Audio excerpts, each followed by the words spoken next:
How's it going, everyone? MountainSpyder here, bringing another episode in the Pokemon TCG series.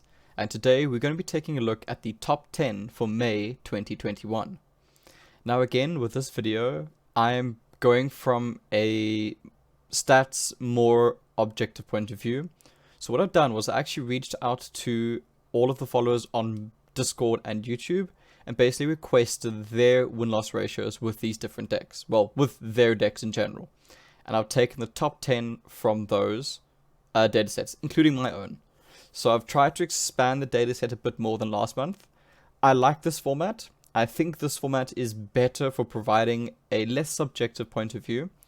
And with a larger dataset, I hope to basically do a better job than last month. Because I think last month I had the right idea, but I just didn't have enough data to actually support it. And I hope that this one will be a bit better than the previous one. So let's take a look at them. So starting off at our number 10 spot is Rillaboom. This is a deck I love. I really enjoy playing it a lot. It's a lot of fun because there's a lot of energy acceleration. It plays very quickly if you're able to get Blessing of Fluff off. Blessing of Fluff is like the key point of this deck where you really want to get it off to actually accelerate your energy. You needed to get Snorlax online. You needed to get Rillaboom online, and that really, really helps. And if you can get ahead of the energy curve in that sense, that's fantastic. There's pretty good normal Pokemon in the sense. You've got Snorlax. Snorlax is amazing. Super tanky for a basic Pokemon with a lot of damage. And it kind of covers all your bases with that. This deck has a lot of heavy hitting power. It hits incredibly hard. Granted, you need the energy to back it up. But generally that energy is relatively easy to get going because of Blessing of Fluff. If you're able to get an early Blessing of Fluff off, like turn 2, perfect world scenario, you can really start hitting hard on turn 3 already, and you can start swinging in for a very easy 130 damage on turn 3, which is terrifying. So this deck can play incredibly aggressively. Now, unfortunately, the biggest thing that this deck has as a weakness is actually its typing. Being a grass type deck in the current meta, well, not really current meta, for the last year or two, has been pretty bad because of the abundance of fire type decks. So the typing is really bad for this deck. And secondly, you need to kind of get a little bit lucky with this deck.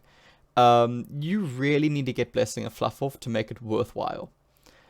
Overall though, 55.7% win rate, which is pretty decent, and I'm very happy with that. This is actually down 1.7% from the previous month, so from my personal stats. But overall, pretty decent. Not bad. It's an above 50% win rate, which is honestly what you want with the deck. Obviously, the higher is better, but I'm very happy with this deck. So that was our number 10 spot. Let's take a look at our next one. Taking up our number 9 spot is actually the Charizard deck. This is the new Charizard deck, the one that runs Leon. Now, this is a lot of fun. This is a great deck to play, running Charizard and running Yanmega. These are really the two highlights in this deck, and I do apologize for messing it up last month. Not double, it's Yanmega. Yanmega's 0 retreat cost makes this deck fantastic to play and to play around. This deck allows a lot of switching, and if you have both Yanmegas out, you can really do a lot of swapping potential because of U-turn and the 0 retreat cost, so you can have a lot of fun with that. This deck does hit relatively hard. Granted, Yanmega to come online requires a lot of energy, and Lugia requires 3. But the fact that Charizard only requires 2 and is your main heavy hitter, it's not terribly difficult to set it up. It's only 2 turns. This deck does have very good supporter cards. Honestly, it runs Bede. Now, why don't I see much of Bede in terms of standard? Bede is a fantastic supporter card in the theme format because it's one of the only ways to really energy accelerate. Do not neglect Bede. It's a fantastic supporter, and it'll allow a slower deck like this a much easier time with kind of accelerating, kind of getting online with what it actually needs to do. So really, don't neglect Bede with this deck. This deck does allow you to get relatively easy card advantage. It draws pretty well. And overall, I do find it a pretty reliable deck. It works relatively well for me. I've had a number of good win streaks with it, but at the same time, a number of pretty bad loss streaks as well. Overall, though, it does perform well. It does require a few evolutions to get going, but the fact that it runs one of, granted, but it does run evolution in a sense to try and help bring it out, and a few great balls. You can get those evolutions going. You do want to get this deck online as quick as possible, and it can sometimes be a little bit slow to get going, because like turn 3 Lugia already starts to shine, and like Yanmega requires the 2 turns. So it does require a little bit of setup, and it does require you to pull those Leons out. But if you do, the deck runs pretty well. Overall, the average of 56.58%, which is a pretty good win rate. It's actually up 7.28% from last month, which is really good to see. I think my personal win-loss with this was a bit bad. I didn't quite get as many wins as I would have liked with the deck and hit a few bad loss streaks. So I'm glad that this average is kind of balanced out a bit above the 50% mark, which is really good to see. Overall, I really do like this deck. I think it's a great deck and it is very reliable. So I really enjoy playing it. That was our number 9 spot. Let's move along to number 8. So number 8 for today is actually Blazing Volcano. This is an old deck that's just consistently doing super well. Both myself and a lot of my subscribers have had a lot of success with this deck. You've got to play it well. You've got to be comfortable with this deck for it to work. But if you're feeling comfortable with this deck and you know how to actually move around with it, it is fantastic. It is tons of fun to play. And there's little gems in it like Heracross, who you don't really look at too specifically, but the amount of games you will win because of Heracross is actually amazing. Because of its typing. The fact that it's grass type, it does really well against Towering Heights and a bunch of the old water decks. So there's a lot of good things that play into this deck. The fact that you can draw fix with Macargo, is amazing. You're able to guarantee what your next draw is. Granted, there are counters to that, but generally you're getting some really good draws off. This deck can be super aggressive. It's not rare to have a turn to 130 damage with Houndoom. Houndoom can come and hit like a truck from the second turn if you've played your hands right. So do not neglect the aggressive playstyle of this deck. When you've got the aggression with this deck, push it. This deck is able to really push your opponents, and it's really what makes it shine. It has very high damage output very quickly, and with your deck fixing alongside Entei to do a lot of damage, it's great. This deck does allow Energy Accelerate with Blaziken, which is always a key point when it comes to theme decks. Getting that energy advantage is huge. Now, the big thing with this deck is you want to outdraw your opponent. You want to have more cards in your hand than your opponent, otherwise Houndoom is very much mediocre. So you want to make sure you've got card advantage. It does rely a bit on controlling the pace of the game. As I said, you really want to be aggressive with this deck. You don't really want to be on the back foot. It's a bit difficult to come back with this deck. So really, you've got to push your advantages when you get them. And it does rely on combos. To get Heracross off, you need Blaziken. To get Entei off, you need Macargo. So you really got to get your combos off. But if you do, it's fantastic. I'm very happy with this win rate of 57.65%.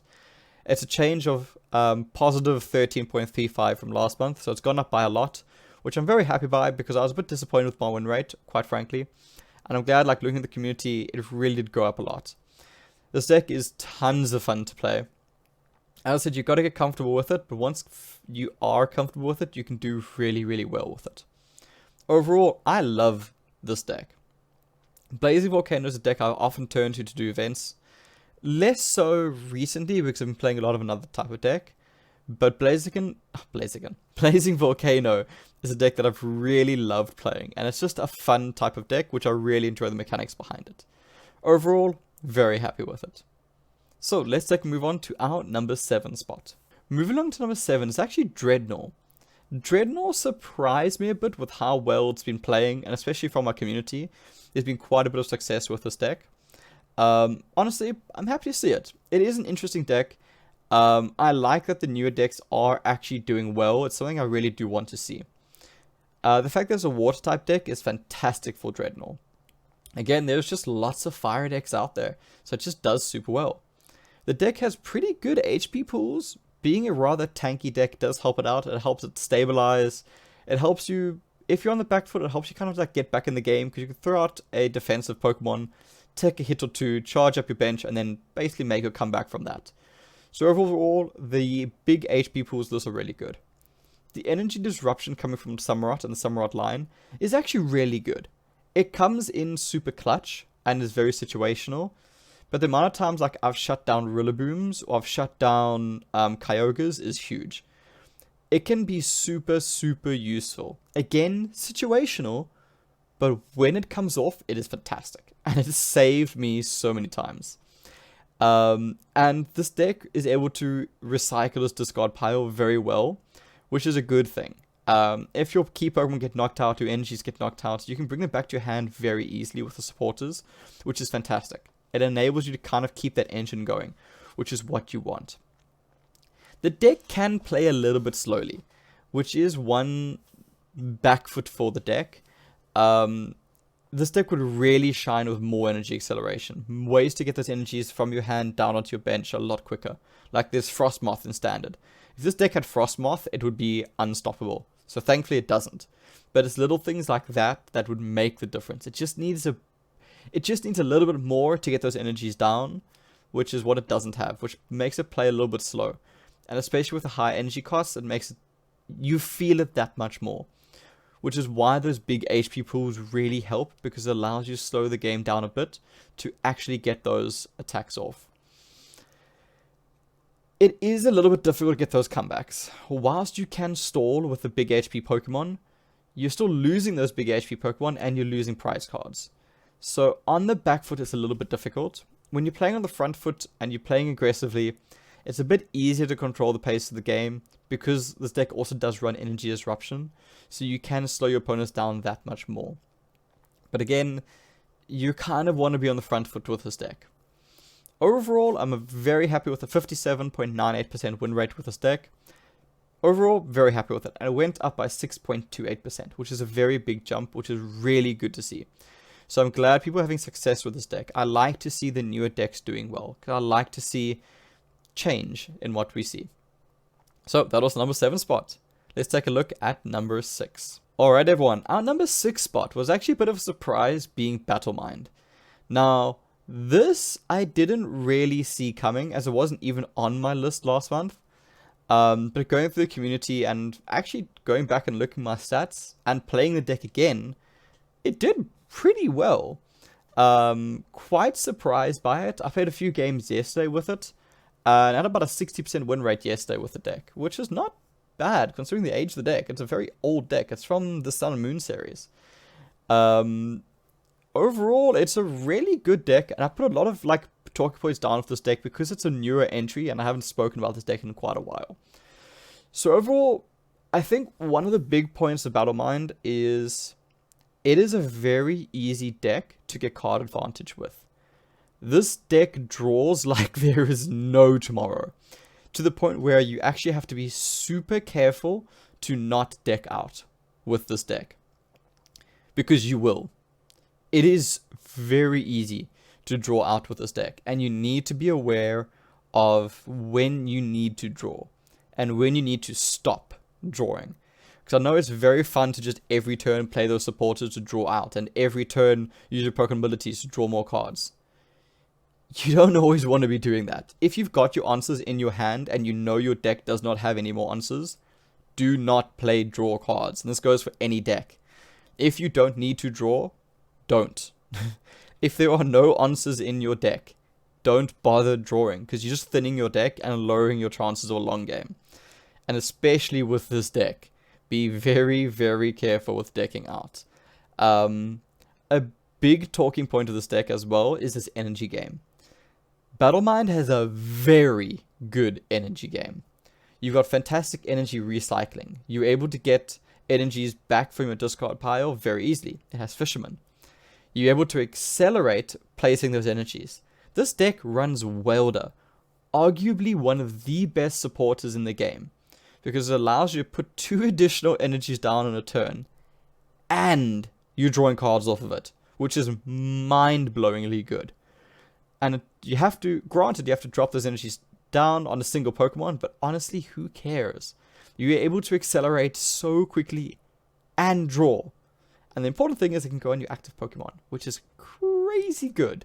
Crazy good for this deck. Do not neglect how quickly you can get this energy acceleration going with this deck. And on top of that, This deck allows you fetch energies from your deck as well. So basically, no matter where your energies are, in your deck, in your discard pile, in your hand, this deck puts them down on the field. This deck gets them back from your discard pile, from your library, or from your hand. It is crazy good with energy acceleration. One like different point with this deck is kind of that their cards are in this deck are actually fantastic just for your collection overall. The Mewtwo is fantastic in this deck. It allows you to put a supporter from your discard pile to the top of your library. That is amazing. And you will see that card in Expanded and Standard. It is so good. So in terms of collection, it's fantastic. And as previously mentioned, the deck has Welder. Welder is amazing. If you don't have the supporter in your collection, you want it. It is so good. Honestly, this deck doesn't really have filler Pokemon. All of the Pokemon in the deck are kind of there for a reason. Arguably, the most filler Pokemon is Meowth, but Meowth is a fantastic first active Pokemon because it lets you draw 2 cards. There's no Pokemon in this deck that I kind of look at and go, I'm better off without it. For a theme deck, the Pokemon in this deck are fantastically constructed. Everything you need is there. Everything has a purpose. Now that being said, there are cons with this deck. It doesn't hit the hardest, generally. There are ways to get very high damage counts with this deck, but overall, it doesn't hit that hard. Mewtwo with 3 energies is only hitting for 70. It's not great. Granted, Incineroar adds 30 to that to push it to 100, but again, you're not getting a lot of one-hit KOs. Incineroar goes up to like 120. So again, and Darmanitan goes up to 140. So again, you've got to be a little bit careful. Now, granted, you've got Turtonator, which can hit 50 damage per energy you remove from your Pokemon. So from your bench or from your active Pokemon. It requires 3 energies to get there, but this can hit for an unlimited amount of damage. So, be careful. Know how much damage you can deal with the deck. As I said, the deck kind of requires Incineroar to shine. Incineroar is what gives all the attacks 30 bonus damage. You get Incineroar out on turn 3, this deck is hilarious. It just plays so quickly. And even your measly basic Pokemon start hitting a lot harder. So if you can get a really early Incineroar down, it's fantastic. And Incineroar likes to sit on the bench until the mid to late game, because you want to kind of get the most value out of a Strong Cheer ability. One thing to note, Strong Cheer doesn't stack. So having 2 Incineroars down doesn't help you. This deck does often discard energies. Now granted, as I said previously, you can get them back relatively easily, but do be aware that you're going to be discarding a lot of energies with this deck. And one of the difficulties with this deck is the supporters. There are a lot of supporters in this deck. And there's a lot of good supporters in this deck. And you want to be playing a supporter basically every turn with this deck. You have to make very smart plays with the supporters. Because oftentimes you'll be sitting with 3 supporters in your hand, and you kind of need to be playing 2 or 3 turns ahead of time as to which support is going to give you the most value. So you need to make good plays when it comes to what supporters you play on each turn. So that, I'm going to say, is a con with this deck, because you need to be able to read the game quite well. Overall though, an average win rate of 58.51%. So it's a very good win rate with the deck, and overall I'm very happy with it. Battle Mind is a deck I haven't looked at a lot recently, but I think I'm going to. So those are the bottom decks. Now it's time to look at the top 5, and this is where things start getting a bit interesting. So, moving along to our number 5 spot. Our number 5 spot is Towering Heights. Again, this deck is just super consistent. It just sits at the top 5, basically permanently. It's such a great deck. Honestly, if you've watched any of our previous top 10s, you know what I'm going to say with this deck. And if you're new to this, you're going to have fun with this deck. It's just such a great deck. It's good typing. Being a fighting type deck is great because you just get to bash down everyone else's normal mons. It's got good energy acceleration coming out of Groudon. It's got fantastic synergy. All the Pokemon work with the other Pokemon. It just gels so nicely. This deck plays super aggressively. It's not surprising to see turn 2, turn 3 Thralls coming in and swinging in for 120 damage on turn 2 or turn 3. It's not surprising.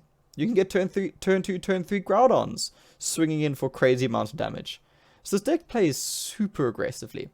It's got good comeback in the sense that you deal more damage if your opponent's taken more prize cards than you, thanks to Garchomp. So if you're behind, this deck loves it. And on top of that, this deck runs bench protection. It runs one copy of Mew, and Mew stops your opponent from putting damage onto your bench. I cannot stress how amazing Mew is, and how much I hate playing against Towering Heights with Unseen Depths and with Stormcaller, because you can't hit the bench. It is, and Soaring Storm for that matter, it is incredibly frustrating. So if you're playing against those 3 decks, get Mew out, put Mew on your bench, and that is where Mew's going to live for the rest of the game, because it is amazing. Overall, this deck does require damage on your bench to really shine, but honestly, it is super easy to get damage there. Now, this deck is a little bit weak to gusting. If your opponent is able to drag Pokemon out from the bench to the active spot, which is rare, I'm looking at you, Guzma, this deck suffers a bit. But other than that, it's good. This deck is super fun to play. Honestly, I don't have a lot of bad to say about this deck. It is super fun, super consistent, super easy to learn. If you don't have Towering Heights, buy it. Honestly, save up those 500 Pokecoins, trainer tokens, and buy this deck. It is super fun and super great value. Overall, the win rate of 59.31% is really good. It's basically at that sweet 60% mark, which is what you really want to have. It is down by 0.8% from last month, from my personal stats. Honestly, that little change is not a big deal. Overall, fantastic, fantastic deck. I've spoken about this deck many times. I can foresee myself speaking about this deck many times in the future. It is great. That is our number 5 spot. So now, let's take a move on to number 4. Number 4, Soaring Storm. Soaring Storm has been revived from last month by quite a bit. It's up quite a few spots. So, once again, if you haven't heard me talking about Soaring Storm, you have not watched my videos. This is a great, great deck. It just performs so well. It's got fantastic draw. It's got super aggression. It's got good synergy. It's got good recycling. It's got bench snipe. This deck just has everything. And it hits like a truck thanks to Dragonite. Overall, a super fun deck to play. As I've said, it kind of just covers all the bases. And it's a really reliable deck because it has so much draw. And because you're able to fix energies because of Dragonite. Granted, if you brick, you got bad draws, the deck is going to perform badly. As will any deck. But overall, there is enough answers with this deck that it performs well. Tornadus and Thundurus, great combo, super easy to get out. Because you got Pokemon Fan Club. Lantern, loves sitting on the bench and just getting free energies when your Pokemon get knocked out. And the mid game to late game, it just comes out and sweeps. Not really sweeps, but knocks out the key Pokemon. And then Dragonite comes in and hits like a truck, generally mid to late game. An early Dragonite can be a bit risky, but generally Dragonite comes in mid to late game and just wrecks face. This is a fantastic, fantastic deck. It's pretty easy to get it off. It's pretty reliable. It's a lot of fun to play. Soaring Storm is definitely a key deck that I can see being around for quite a long time, as it's just good. It's just good. There's not really bad points about this deck. Yes, it's reliant on draw support. There's a lot of drawing Pokemon. Yes, there's high energy requirements. You can put energies down quite easily thanks to Dragonite. One of the big things is you need to get Dragonite out for this deck to really shine. It can run without Dragonite. Tornadus and Thundurus can easily take a game for you, and I've lost and won many a game thanks to them. Well, lost in terms of played against and won playing with them. So you don't 100% need Dragonite, but Dragonite makes it much, much easier because of the energy acceleration. Overall, the average win rate with this deck is 59.41%, which is great to see, and that's the number you want to see. It's around that 60% mark, and it's up 7.41%. So again, my community really helped this deck out a lot from where it was last month. Honestly, great deck, tons of fun. If you don't have it, you should have it. Now we're on to our top 3, and this is where things get really interesting. So our number 3 spot is Unseen Depths. Similar to Towering Heights, this deck has just been performing super consistently, basically for the last like year. And again, I'm going to sound like a broken record. If you haven't heard me talk about this deck, it's just great. There's not much new talking about this deck. Inteleon is amazing. Inteleon is brokenly good. For 1 energy, dealing 100 damage to hit the bench, 80 damage to make a basic Pokemon not attack, or 2 energies for 130 damage. It's crazy good. And the fact that you just need 1 energy, granted, the 1 energy gets discarded. Who cares? The deck runs Viridian Forest. If you just discard a card from your hand, you get an energy from your deck. It is so good. Being a water type deck is a great typing because there's so many fire type decks out there. It's got great control, great bench snipe thanks to Inteleon. Inteleon is just the MVP of this deck. It's got fantastic energy acceleration thanks to Kyogre. Kyogre can get those energies down where you need them. Don't neglect Kyogre. Kyogre can either be a great attacker or a great support. Fantastic, fantastic card. This deck draws relatively well. Generally you're able to get the answers in your hand without too much difficulty. And across the board, there's relatively low energy costs to get the attacks off. So overall, it performs really, really well. The deck does require Inteleon to really shine, but as I said, it's really easy to get Inteleon out. Unless you've prized Inteleon, you should be able to get it out without too much difficulty. And once you get it out, you're in a really good spot. It's a fantastic, fantastic card. And I mean, it's what you really want to aim for getting this deck online. This deck can have a bit of a slow early game if you don't get Ambipom out. Ambipom is a fantastic early game Pokemon. With 1 energy, you're drawing 2 cards. It's got 100, I think 100 or 110 HP.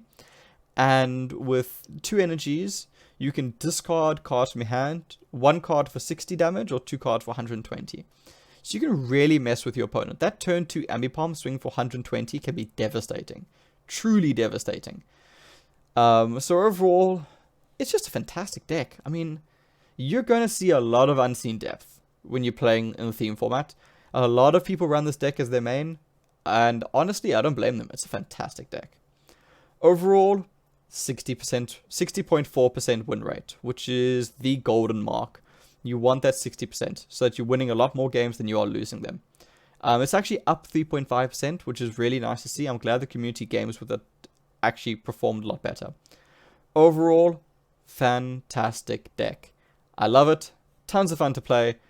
I hate playing against it because of Inteleon, because it messes with your life. But if you're playing with the deck, you're loving it, and it's a lot of fun. So now let's move on to our number 2 spot.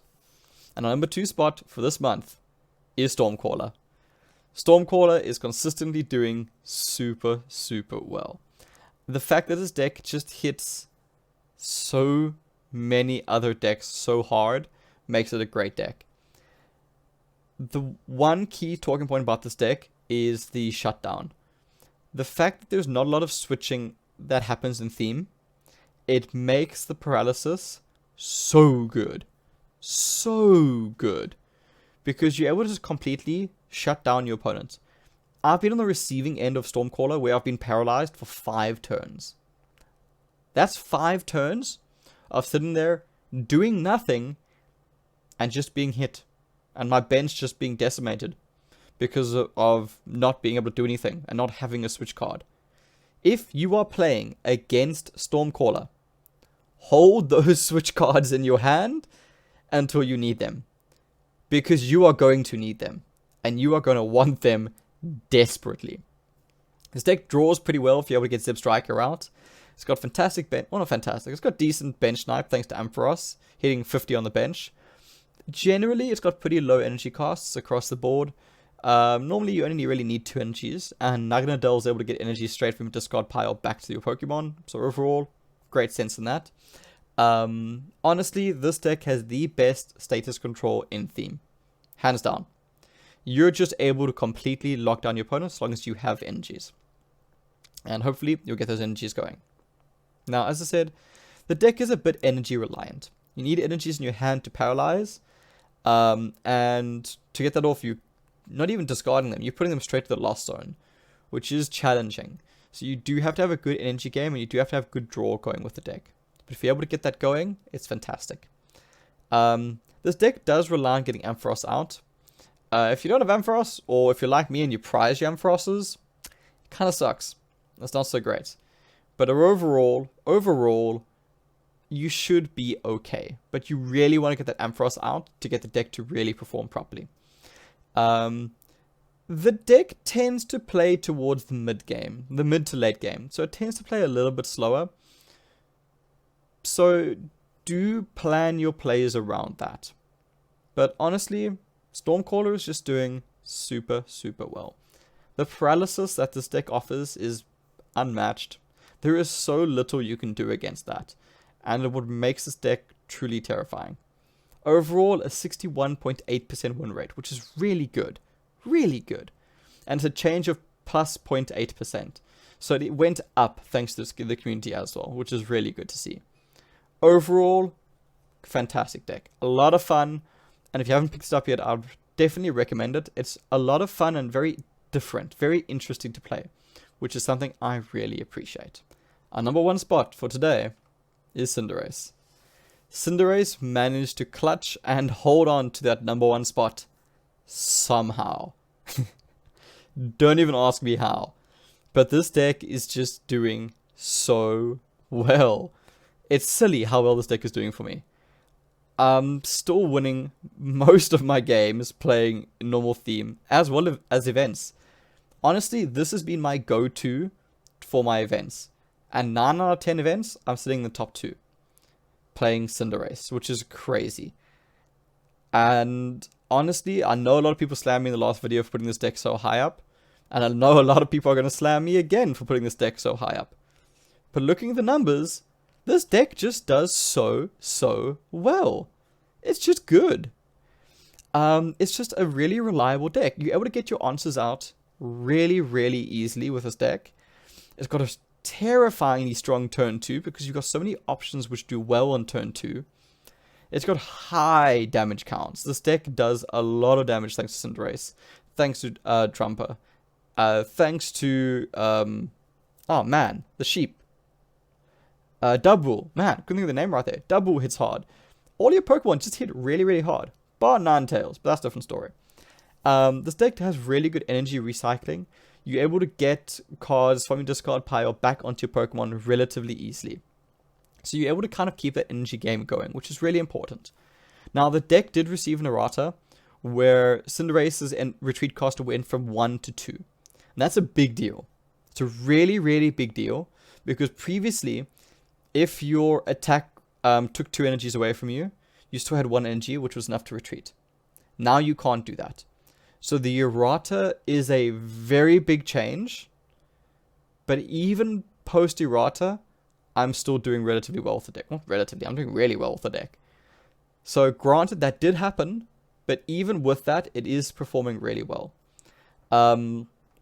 This deck also easily decks out. Because you're discarding your own cards and you've got really good draw, you've got to be really careful with basically milling yourself out. And it is very awkward that it happens, so you've got to be very careful with that. This deck does discard quite a bit, so you are often discarding energies from your Pokemon and so forth. And you're discarding from your deck as well, which is really awkward. But overall, it's manageable. It's not terrible. The deck relies a bit on Cinderace. You don't need Cinderace to win. You don't. But it's a lot easier to do so with Cinderace. Cinderace just comes in like a truck and can just sweep opponents. There is no Pokemon that can take its attack in theme. The only Pokemon that has more than 170 damage, 70 HP, is Rillaboom, who is weak to fire. So you are knocking out everyone with Cinderace, which is crazy good. Crazy good. Honestly, like I said, I know I'm going to get slammed for putting this deck up here in the number 1 spot. But honestly, looking at the numbers, this deck just did super well. Seeing an average of 69.02% win rate, which is fantastic. Fantastically good. And it actually went up by 2.42%. Look from the data from our community, which is really good. Honestly, give the deck a try. I know a lot of people are going to slam it. Pick up the deck, play a number of games with it, and honestly, give it an honest try. It's a lot of fun to play. It's a really interesting deck, and I've had a lot of success with it. And I hope all of you do too. So now, let's take a look at our final comparisons. So overall, I've kind of adjusted this chart so it's a bit easier to see the differences between these decks. Now, one very standout thing looking at this is Cinderace. Cinderace is heads and tails above the rest. Because of this, I must say I would like more data on Cinderace and a bigger data set. Because with such a large jump, I am still scared that it's a bit of an outlier. From just my community and myself. So I must say, moving forward, the next time I do a video like this, I would like even more data on Cinderace. Because like I said, I know I'm going to get slammed for it. And I want to see more data from it. But overall, you'll see that there is not a lot separating these decks. It comes down to a % or two for most of these decks. Which is good to see. I mean, if you're looking at Rillaboom, which is on your lower side, you're looking at about a 56% win rate. Compared to Unseen Depths, which is at your number 3 spot, where you're looking at 61% basically. So between 10 and 1, there's a 3% difference, which is not a lot. So overall, these are the 10 theme decks that are doing well in the meta. If you're playing any of these 10, you're probably going to be doing relatively well. Now, as I said, the difference between these decks is not huge. They are very, very minor differences. So honestly, when it comes down to these top 10, a lot of it comes down to how well you personally play the deck and what deck works for you. So don't feel bad if you're playing Rillaboom or Blazing Volcano or Drednaw if you play the deck well. And I think that's a really key point when looking at these kind of videos, is how well the person plays the deck, because that makes a huge difference. And one very nice thing I was actually able to do this month was take a look at the meta. So one of my subscribers on Discord, 10 Types, they actually recorded, it was over 200 games. I think it was like 216. It was over 200 games. I can't remember the exact number right now off the top of my head. But they recorded over 200 games from the last month and recorded the opponent's deck. And this is a breakdown of what 10 Types' data showed from the last month of the opponent's decks that were used. So this kind of gives you a feel of what you can expect to see in the meta. Unsurprisingly, your most common deck is Soaring Storm. People love Soaring Storm. It's a great deck. Honestly, not surprised. Followed by Unseen Depths coming about 13% of your games, which is fair. I do see a lot of Unseen Depths as well. And I was a bit surprised that Rillaboom, Stormcaller, and Charizard all came in at 10%, which is really good to see. Do note this is Charizard, not Relentless Flame. So that's really nice to see. I'm really happy seeing Rillaboom up there. I think Rillaboom's got a lot of potential, and I hope to see more people playing it in the future. Again, its typing is so unfortunate. But this is really, really nice to see as a breakdown for the meta. So a huge thank you to 10 Types. I love seeing this kind of data, and it's really, really interesting to see what people are actually playing and what people are going up against. I must say Mach Strike and like Torrential Cannon are very interesting with like a 3%. But again, out of 200 games, 3% is about 2 or 3 games, which is not that high. But again, it's nice to see people playing these older type of decks. So I must say huge, huge thank you to 10 Types. I love seeing this type of stuff, and I think it is good to see what people are playing. And finally, a huge thank you to everyone who contributed towards this project. Honestly, this would not be possible without all of you, because I think having this bigger data set made a huge difference, and it gives a better view on the types of decks and the way different people play the different types of decks, because it's all well and good telling you my personal stats and my personal opinions on the decks, but it's better having a more wholesome, more inclusive viewpoint on the meta.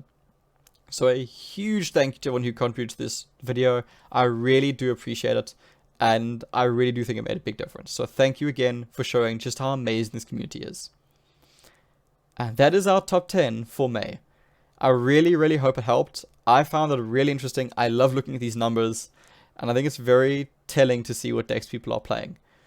If you did like this content, please do consider liking and subscribing. I always leave this towards the end of the video because, again, the point of making these videos is to help the community and just to help showcase things, tips and tricks, and to improve everyone's plays in general.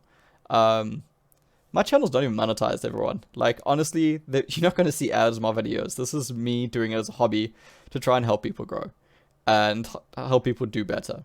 So if you want to be seeing more content like this, please do consider liking and subscribing. It helps more people see the content, and it helps you get more news. And my game just crashed. That's great. I'm busy looking at the data at the server itself. Anyway, definitely the end of the video here.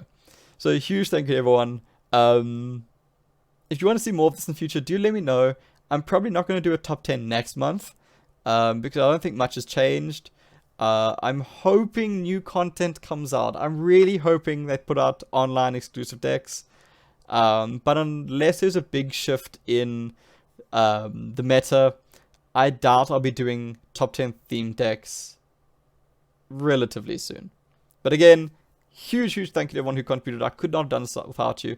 I loved making this video. It was really, really interesting, and I really do appreciate all your help.